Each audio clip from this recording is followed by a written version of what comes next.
Before conducting any field interaction, it's important to plan and prepare.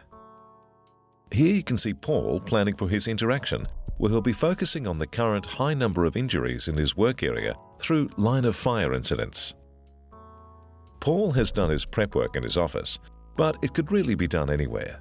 The most important thing is preparing properly. Think about your work area and what safe behaviours you want to see in your workplace. When Paul arrives at his worksite, he notices a worker carrying out a task using a high torque and decides to focus his observation and interaction on this. Hi Mick, how you going? Just wondering if we could have a quick chat for a minute. G'day Paul, how are you? Just wondering if you mind if I do a field interaction? Yeah, no drama mate. Yeah, well, just wondering if you could let us know what sort of task you're doing here. Just replaced all the sprocket segments on the final drive there, so we're just high torquing up the bolts. What are some of your hazards and exposures involved with this task? Mate, probably the hydraulic pressure that's in the hoses to the high torque there, mate. Yep. They run pretty high pressures, and if something was to go wrong, I'd end up with a bit of hydraulic oil in my hand, which isn't a good thing, no. So I've checked over all the hoses, they're all good, all the fittings are good. You mind if I see you, watch you do the work for a bit? No, all good mate, all good. Yep. Cheers, Paul. Cheers. It's important to note that he doesn't linger and watch for too long, as this could make the worker feel uncomfortable. Mick, do you mind just holding up for a Yeah, sec mate, there, yeah. Cheers. I just noticed you had your hand in between the final and the high torque there. I've done that like that for years. I've never had a problem. Yeah.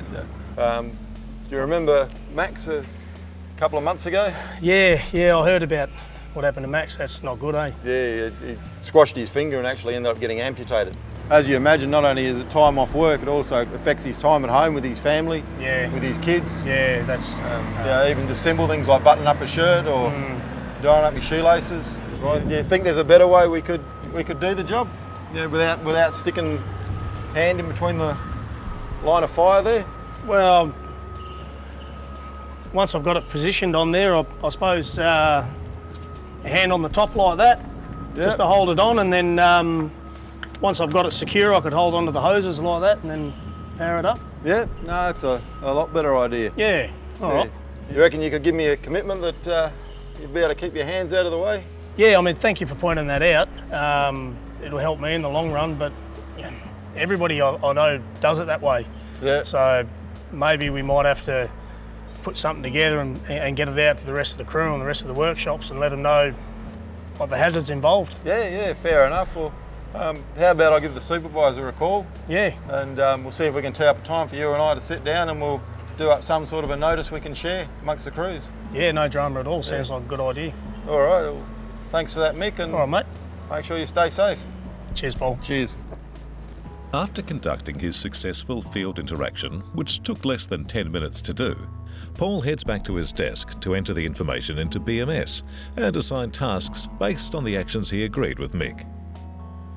As promised, Paul talks to Mick's supervisor about what happened and the actions they agreed to take. All this goes into BMS as well.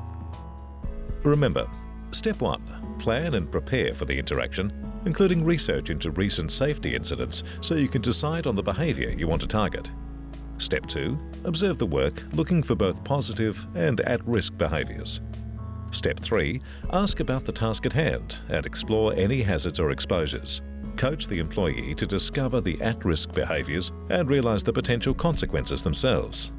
Step 4. Provide feedback, both positive and negative, and agree on a safer way forward. Commend them on their great work if you don't find anything out of order. Step 5. Record what has been observed and assign follow-up actions as discussed.